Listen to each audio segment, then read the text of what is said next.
Welcome to the Veterans in Politics Talk Show. Join us every Wednesday night at 6 p.m.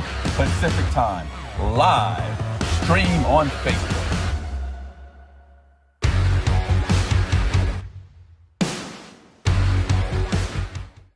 Folks, we're back. This is Steve Sanson, Stephanie Phillips with Veterans in Politics. Our last guest before primary election, June 9th. This is our last show before primary election. Is Stephen Borella, candidate for Clark County Recorder. And here I am again wearing my Robert Kurt shirt for Department 13, just to let you know. But before we get to Mr. Borella, Ms. Phillips. Thanks for joining us, everybody. And thank you to our sponsors. We have Dr. Ari Nagy. He's running for Congressional District 3. His website is nagyforcongress.com, and that's F-O-R, nagyforcongress.com. We also have Henderson's mayor, Michelle Romero. She's running for re-election. Her website is votemichelleromero.com, votemichelleromero.com. We also have Cody K. Whipple. He's running for Congressional District 4. His website is codykforcongress.com, and that's the number 4, codykforcongress.com. We also have Dave Marlin. He's running for Las Vegas City Council, Ward 6. His website is daveforvegas.com, and that's F-O-R, daveforvegas.com. We also have Judge Jennifer Schwartz. She's running for re-election for Department 17. Her website is judgeschwartz.com, judgeschwartz.com. And we have George Harris. He's running for Senate District 8. His website is votegeorgeharris.com, votegeorgeharris.com. And we also have Tim Ross over at the North Las Vegas Hangars Association. If you would like to know more what they do and advocate for, his website is vgthog.org, vgthog.org. And we have Trent Richards. He's running for Henderson's Justice Court, Department 4. His website is trentforjudge.com, and that is the number 4, trentforjudge.com. Also, don't forget to grab your copy of Steve's book, How to Navigate Nevada's Family Court System. It is on Amazon. It is $14.99. If you are a family court litigant and you don't have an attorney and can't afford one, this is a self-help book and it will help you navigate that system. Also, we have a merch store. It's vipimerch.com, vipimerch.com. There's all kinds of fun things for you to check out there. And also, early voting is still going on this week. So grab your ballots, go down and vote, please. And the primary election is Tuesday on June 9th. So we encourage everybody to get out there and vote. It's very important to vote in our primary elections. It determines who's going to be on our general ballot. And a lot of people sit out on the primary and don't vote. So we encourage you to get out there and vote. And I think I'm fresh out of rants. Oh, I'm sure I do, but I. Oh, are you kidding me right now? This is the third show. I thought you had rants for days. I already yelled at people, so. I thought you had rants for days, no? I know. I'm just. Oh, shit, boy. I'm going to write this one down. No rant for the I'm sure third I show. could come up with some, but, Well, we have Mr. Borella here. Yeah, let's we conversate need to hear with from him. You made it just in time before the election to get on the show. It's great. I know. But thankfully, I am already in the general election, thankfully. Yeah, well, that's true because of your party. That's right. Yeah, the only good part about being a libertarian, I promise, is making it through to the general. I love the libertarians. Yeah. Mm-hmm. Oh, yes. We're a very principled party. We're very principled people. And I love the party. I wish there are some things I wish we could get better at, reaching voters and actually getting out there, talking to people. But that's why I'm trying to be the example for them. You'll have to explain to people the difference between a libertarian and a Republican, because we believe a lot the same. But tell people what that looks like. In simple terms, we're physically conservative like Republicans, where we want small government. We don't believe in big government because we believe the bigger government grows, the more power it wants to accumulate, just like Republicans do. We respect property rights, we respect individual rights, but socially we are more on the liberal side, where we want people to, we're more of live and let live, which is something I've always lived by. Even me as a Christian, I'm a Christian man. I grew up Pentecostal. You got to in Birmingham, Alabama, you know. Wow. Okay. And but even if something goes against how I feel personally, I believe they have the freedom to do it. I always think back to Mary Magdalene. Like Jesus never brought up her past. It does say that he cast 7 demons out of her. But he always said that she was his favorite, and she never brought up her past. So I believe that God sees us as we're on a journey, and we have every right to make our decisions and not get in trouble for it. And hopefully it leads you to the right place. Hopefully it leads you to God. What about the live and let live and, abortion up to 9 months, or live and let live and, a biological boy is in girls' sports or locker rooms? How far does that go? I will say on abortion, it's like 50-50 with the libertarians. Like I'm a pro-life libertarian because I believe in the NAP, the non-aggression principle, which means don't do harm unless harm is going to be done upon you. And so that's how I see abortion. I believe, that's a life. And if you take it, you have no right to take it because it's a life.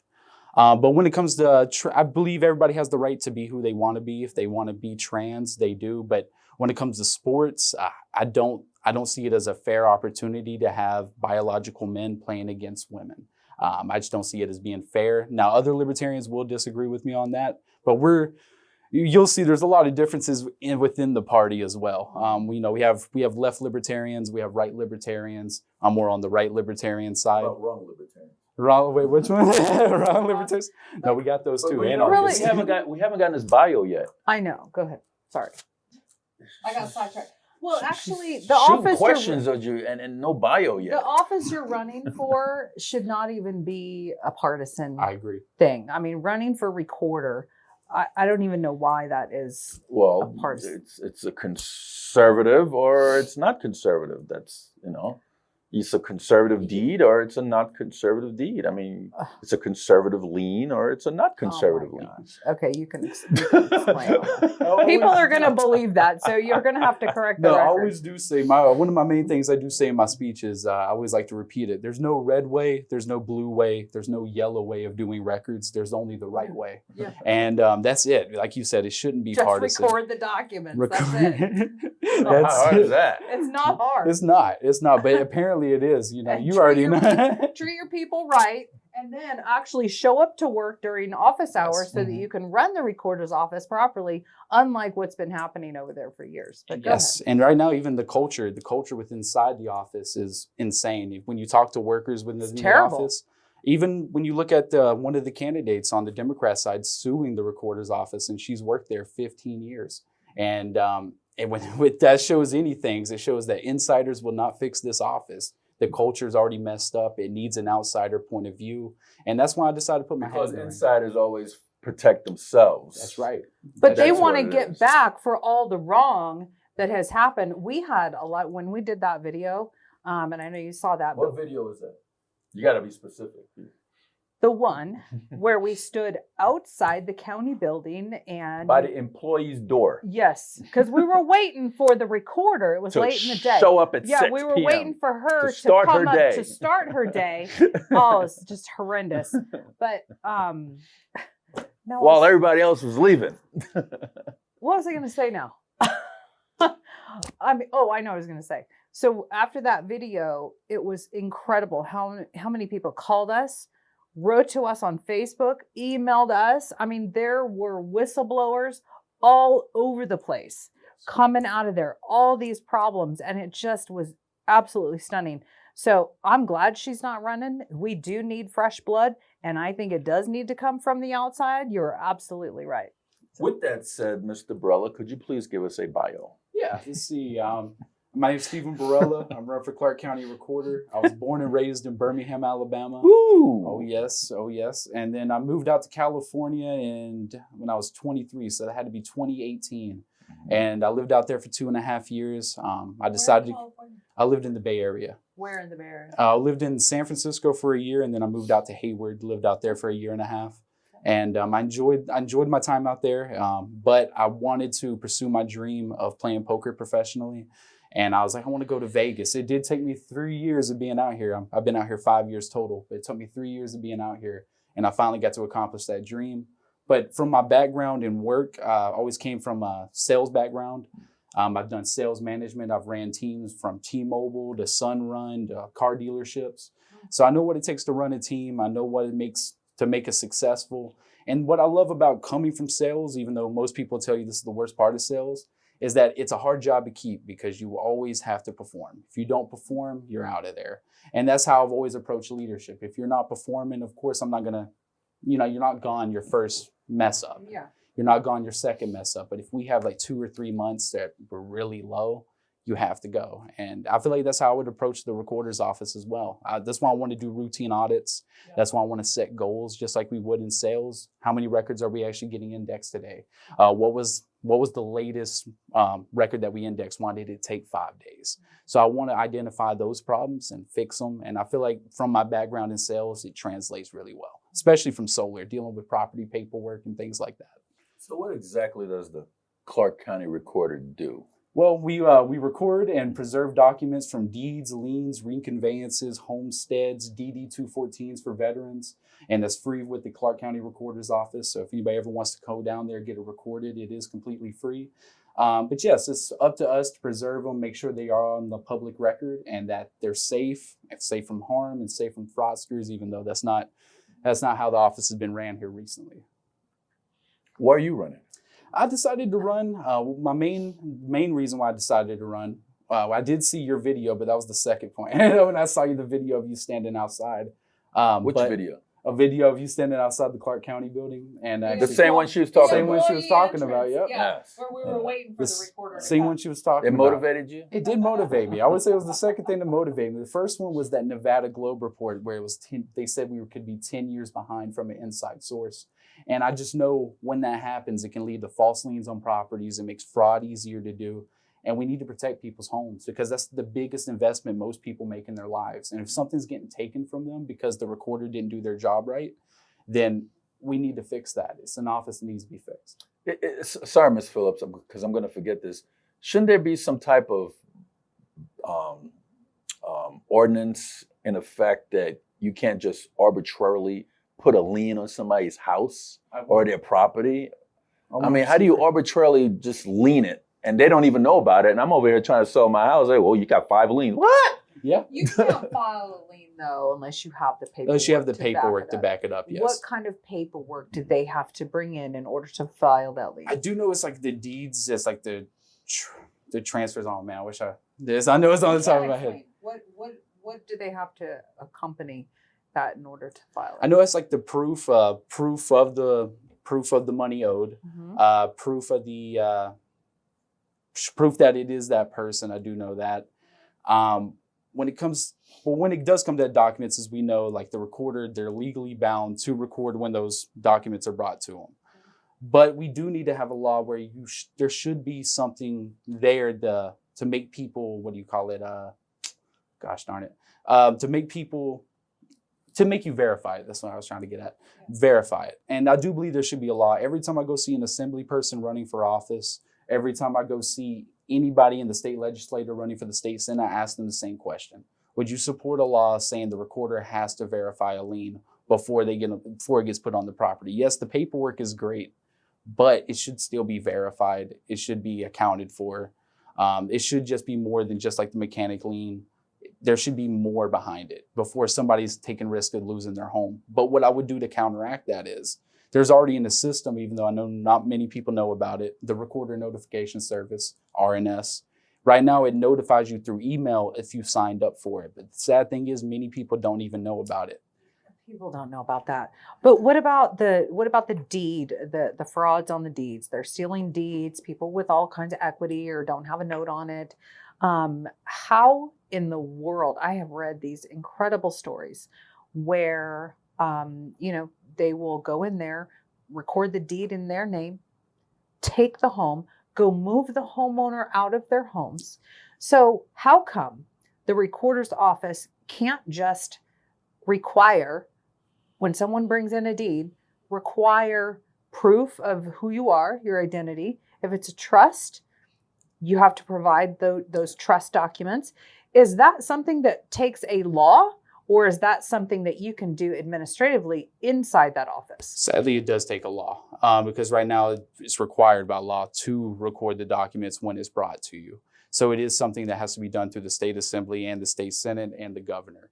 But no one has done that to date when this has been going on for years. it makes you wonder who they're really Oh working my for. goodness. And because that's why it does take that. That's why I do look at this, like if a libertarian can actually win Clark County Recorder, win a county-wide race, Yeah. it shows that this is a referendum on our privacy and a referendum on the office.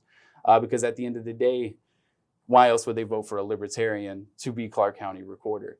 And so I do want to. Amazing. So I do see this as a referendum. I want to make sure this office is running right. I want to expand that same RNS system that I was talking about to text messaging. Because at the end of the day, even people who are signed up for the service, they're still getting false liens put on their properties, but they're not seeing it because it's email only. If we can actually expand it to text messaging, now, of course, it's optional. I don't want to force nobody to give the government their phone number if they don't want to. But they would be better protected because it's real-time alerts. If anything, a lien gets put on your property, you receive that notification right away. And now that is something I can do day one, not requiring state law because it's already an existing system. And hoping you catch that guy before he leaves that Yes. just put the lien on your house. Yes, 100%. Because you're already calling the office. And I'm like, I'm on the phone with the police. I'm on my way. I'll call the police right now. Yeah. But I do believe that's why I always do say I think better records start with better notification. And if we can actually expand it, and the fact that we haven't done it to text messaging by now, it shows it as a failure on the office.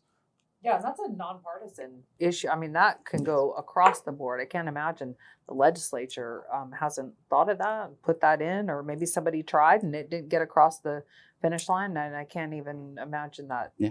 And I can't tell you how many people I've signed up for that service too. I've literally went on the website, got them there, signed up for it. That's the main thing. We need to spread awareness about the service, and we need to expand the service. But yes, and we need to better protect people's homes, better records, and we need to bring it to the state assembly because at the end of the day, Clark County, we're 73% of Nevada. We're basically all in Nevada. And if it's, like I said, it would be a referendum for a libertarian to win, and we can put these politicians on notice like, hey, they voted for a libertarian in a county-wide race. That means your state assembly seat, your state senate seat isn't safe, as long as we run good candidates. Mm-hmm. So how can the office improve accuracy in reducing recorded errors? I would say routine audits. No, there's routine countywide audits where they do that, and it's public record where you're able to see what they found in the audits. But we need internal audits. I used to do this when I worked at, when I managed T-Mobiles, when I managed solar, where I could go through the paperwork, make sure everything was completed correctly. You need to double check, triple check the work because at the end of the day, if you can find an error right away, that's easily fixed. If you find an error months later, it might be even too late because next thing you know, the customer's like, why is this here? What's happening here? And there can be no resolution. So I would say actually checking in, actually same thing with the goals, with making it all public record where we can put it on the public dashboard and make sure that, hey, we're doing our job. We're making sure everything's correct and making sure no bad record goes through. So what should happen if mistakes are made? If mistakes are made, people have to be held accountable. What does that look like? It would be like the same way I did it in sales, like where I gave people chances, you give them a chance. Everybody makes mistakes. I made mistakes as a manager. Everybody makes mistakes. But if mistakes continuously happen, you have to let people go. Especially in the digital age that we are in now, really and truthfully, they have 60 people working in the recorder's office. In my opinion, I do believe that's too much for what the office needs right now. But I would want to see performance standards. I would want standards to be set. And if you can't meet those standards, you have to go. So how could you protect homeowners from title theft? Essentially, the RNS is number one. We're expanding the RNS service and actually training staff on what to do, how to do it, how to catch fraud. And because even at T-Mobile, we had to catch fraud. And people would have to come to me, hey, is this ID good? Is this ID good? I'm checking it. And it's the same way where you have to check with the customer, ask the right questions of the person coming in, making sure they are there for the right reason. Because sometimes they could come in, the ID looks good, the ID looks great. But at the end of the day, you start asking them questions and you're like, wait a minute, this just seems off. And so we would just not sell the phone. We would just say, hey, we don't have the phone back there. I'm sorry. And that used to be a prevalent thing with before I was promoted manager. We had a lot of fraud. That's actually why when I was assistant manager, they let the manager go and they're like, hey, do you want to be promoted? Yes. They told me the issues, like, hey, we've had tons of fraud, tons of phones getting stolen because of the fraud. And yeah, so I was able to catch fraud, make sure to ask the right questions, and I can train staff the same way. Ask identifying questions. If they're not really giving you the answers, that means something might be off. Something's weird. The morale in that office, according to a lot of the things that we have heard, there's been discrimination. They're playing favorites. You know, some people work, some people don't. So there's going to be, when you go into that office, there's going to be some challenges. What do you do to boost morale, to make, you know, everything equal? Everyone has the same, you know, equal level playing field in there. How do you fix just the morale part in that office? Well, we'll say the good thing about being an outsider is that nobody knows me and I don't know them personally. So I wouldn't be going in having favorites already, you know, picking and choosing who I want in leadership positions. But I do believe the reason why morale is so low is because of leadership. I mean, you know, lack thereof. The lack thereof leadership. I've seen it on the best teams. I've seen even during my time of being a salesperson, I've seen great salespeople just basically, you know, burn out. And at the end of the day, how you always did to counteract that was talk with them, you know, let them know like, hey, I'm not here to be your enemy. I'm here to be your friend. I want to make sure you succeed. If you succeed, I succeed. And that means we're doing good. We're a team.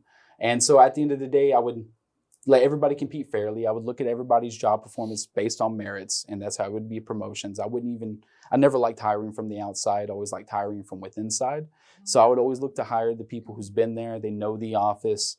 But yes, it does need better leadership. It needs better morale. And that's the good thing, what I've always done. Coming from sales, you know how to boost the team up. Trust me, if you had to boost a team to knock doors in 103-degree weather, you know, just to get some solar cells, you know it takes a lot of motivation. It takes a lot of motivating to do it. But I always knew how to talk to people. And that's it's one thing my mom, she taught me very well, is how to treat people, how to talk to people, and show respect, you know, because at the end of the day, if they're stressed out, there's a reason for it. And I know coming from sales, it's a stressful living to do it because you're always on edge. Like, oh, what if I don't hit my goals this month? And it can be a lot on somebody. And so I always wanted to talk to them, sit them down if it's not performing well. But of course, after so many chances, of course, you have to do what you have to do. But I was never a guy like, oh, you messed up one time, you're out of here, I'm done with you. No, like I've seen salespeople let sales walk out the door and I was never mad at them. I was more or less like, what happened? Like, break it down. Tell me what happened. And then we would discuss what they could do better. And I think the same thing with the recorder's office, because even if you go in there, I remember when I used to do solar, I'd have to come in there to get some property paperwork sometimes, and the customer service would just be lacking. And so I could just tell there was definitely some morale problems. Absolutely. Big ones. So what technology upgrades would you implement, if any? I would actually look at more on the expanding on the blockchain right now. The blockchain. The blockchain right now, Clark County does have a blockchain, and it's really good. It can help protect privacy. It actually can help protect where you access a record. Essentially, basically it gives you that one link where it's not able to be accessed multiple times. And so it's a very good system. It can help protect privacy. Of course, when it comes to privacy, there's a lot of stuff you have to go through state law to do. So I would be limited on expanding the blockchain until state law catches up with the technology. But also I would go look into making our website more mobile friendly. Right now it's disastrous. Even I was trying to look up some records the other day just to see, my buddy bought a house. I wanted to see, you know, when it was built, who was the owners before that. Nosy, huh? Yeah, I was being nosy, but you know, that's the beauty of this, you know, it's the recorder's office. I wanted to see, I was like, I can pull up this house. And, but yes, it is lacking on the mobile side of things. And also we need to catch up because we're in the 21st century. A lot of these records, you still have to go pick up at the recorder's office. You have to drive to the county building, which can be a hassle on people living in Mesquite, Laughlin. Aren't there satellite offices? There is. They got kiosks. They do have certain kiosks. Some people still have troubles with it, especially seniors. Seniors have a lot of issues with it. So I would try to look more into doing where we can email the record over. Now, of course, they do email some records over, but Some of them, they want to charge you per copy. So they want you to come down to the office, pay the per copy fee. And It should just all be online. it should be. Do it, Yes. email it. I just, it's. And we wouldn't be the first one because there's so many different states and counties within those states that have moved fully digital, have had no issues. And it's better protection too, because when you go to the IRS website, you see the ID me. They make you go through the ID me, verify that you're a person before you start going around, to your tax records. And I think we should do the same thing with the recorder's office. You should prove that you're here. You are a citizen of the United States requesting a public record. And I do believe we need to implement that as well into our websites. Should there be regular audits? Oh yeah, 100%. Yes, yes. There should be. Would you do a forensic when you first get there? Yes, I have to. Once I first get there, I identify where the problems are coming from. Because once I get in there, I'm going in blind. I am an outsider. I know of the issues that the office is having, but to specify like where it is specifically, I would have to audit the office right away. So, what would your first 100 days look like? First 100 days, first thing I would look forward to is expanding the RNS. I would do everything in my power to expand that to text messaging, spreading awareness everywhere I can. If they're holding a Clark County event and the recorder is there, I'm putting a sign up for the RNS service. Meet Stephen Borella and sign up for the RNS service. So that's my main priority, is expanding that, but also getting into the office, talking with the employees, because I know, coming from an outsider, they've worked in the office probably for years. And they don't know me. They don't know me from Adam. And so I know I will definitely have to sit down, talk with them, probably go one-on-one with them, bring them into the office, try to see where their priorities are and see what they see for the vision of the recorder's office. And then after that, looking at what technological downfalls is going on and making sure that we can actually build that back up, build a better mobile-friendly site. But I will say my top priority is expanding RNS, letting people know about it, and then definitely talking to the employees and see what they think the problem is inside the office. Ms. Phillips just echoed earlier that this shouldn't be a partisan seat, but it is. So what would distinguish you from the Republicans and the Democrats? Because you're the only libertarian that's running for a seat. Yes. Why should Republicans and Democrats vote for you? And how does that distinguishes you from your opponents? I will say on the Democrat side, we have there's 3 Democrats running, but only 2 are really campaigning, and that's Tanya Flanagan. No, don't get that. Oh, okay. But yeah, 2. Yeah, don't talk about My bad. you. But essentially, there are 2 of them, the main ones who are running, they come from within inside the office. Okay. So essentially, I feel like they have to own everything that went wrong inside of that office. I do like giving names, but in this case, Yes, I don't I want to promote understand. your We competition. endorsed you, so we're, Yes, you know. yes. And then the Republicans, they're not really getting out there. Most of them aren't talking about the office, as I think they should within the problems. So I would say that definitely distinguishes me, but also listen to their messaging. When you actually hear them speak, like when I hear the Democrats speak, they're mostly speaking to realtors. They're speaking, to the business side of things. Me, I'm speaking to the people. I'm talking to the homeowners. I'm talking to the veterans. I'm talking to anybody that lives here in Clark County and relies on the recorder's office. Because at the end of the day, the recorder's office is not a flashy office. Not many people even know what the recorder does. That's half the battle with me campaigning, is explaining what the recorder does and what I plan on doing inside the office. But so yes, I always say I'm speaking to the people, they're speaking to the business side of things because they want to keep up as business as usual. But also, who's talking about privacy? Who's talking about putting the pressure on these politicians to end name-based searches? Because there's no point in having name-based searches when you can look it up through the parcel number and you can look it up through the address. Heck, that's how I found my buddy's house when I was searching on recorder's office. I didn't look him up by name because I knew it hasn't transferred yet. I looked it up through the address. Would you try to implement AI? AI, now I do think it's definitely something I've been thinking about. I'm actually been supported by some crypto groups here in Las Vegas, and they've definitely been talking with me about possibly moving it towards AI. I think that's definitely the future. I don't know if we are where we need to be with AI yet for it to be fully functional within the office, but I could definitely see it being starting the process of it. But I don't think where AI is now could do what the workers are doing. But I do think it could be there as a helping hand. Have you gone to some of the major title companies in town and said, hey, where are the shortfalls? What do you guys want to see? What changes? You know, I mean, they're dealing with you guys all the time, these e-records and all this. So what have you talked to Fidelity and Fatco and Stewart and like all these people? I've talked to a few. I've talked to a few. I've talked to them. I've talked to realtors. I've been definitely, because I know they deal with the office on a daily. So I've definitely wanted to see what they thought. And usually it was the same thing coming back. Well, the customer service was lacking, or sometimes it could be really slow.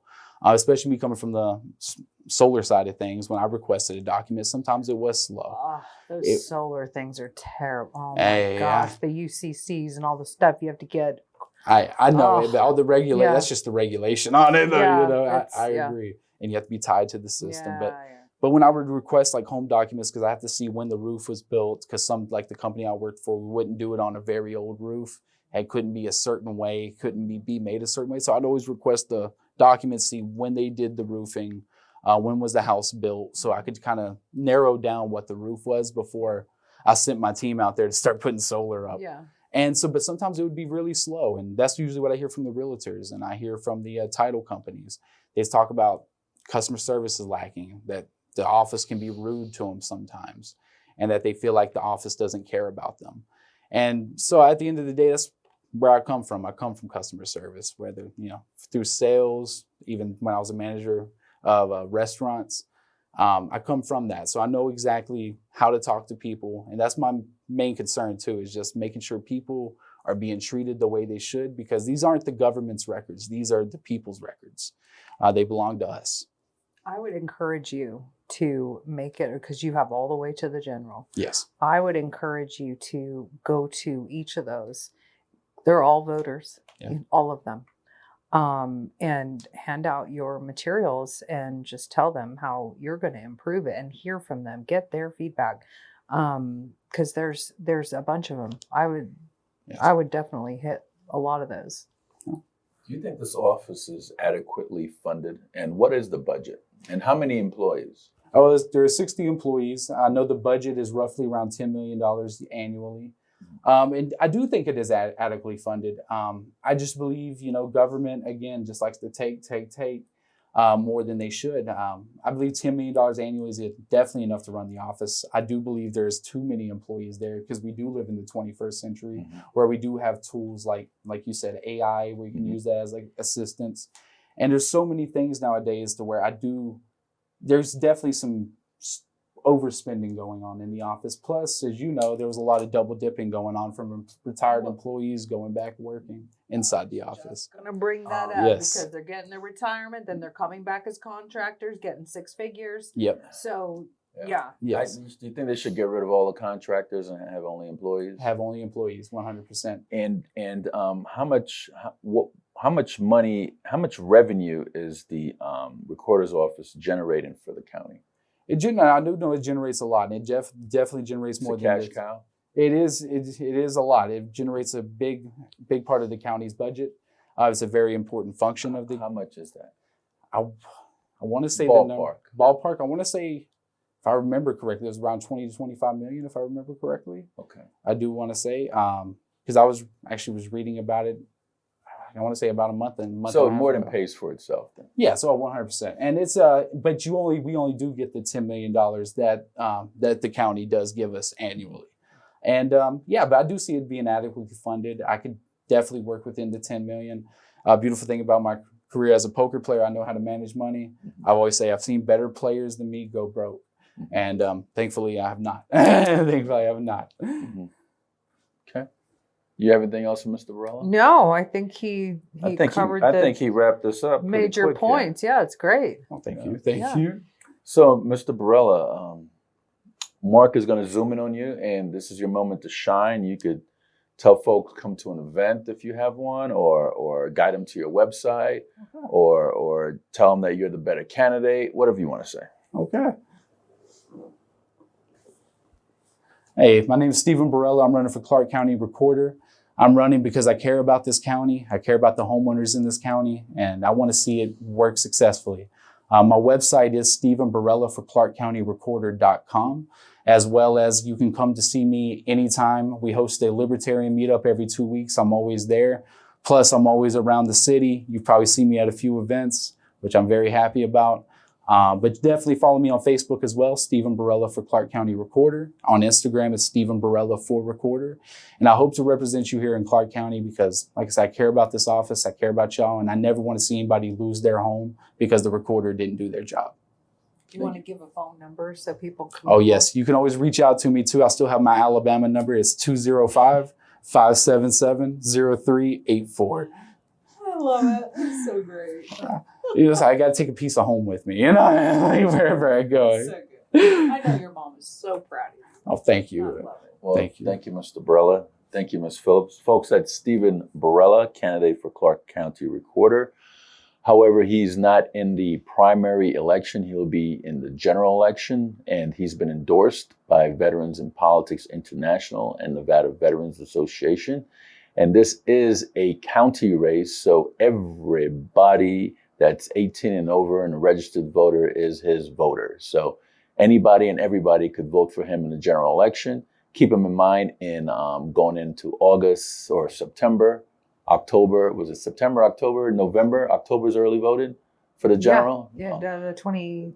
October. Keep them in mind, and we encourage everybody to vote for Stephen Borella. There is no incumbent in this race, and let's make him the incumbent. This is Steve Sanson, Stephanie Phillips with Veterans in Politics. Until next time. Join us every Wednesday night at 6 p.m. Pacific Time, live stream on Facebook.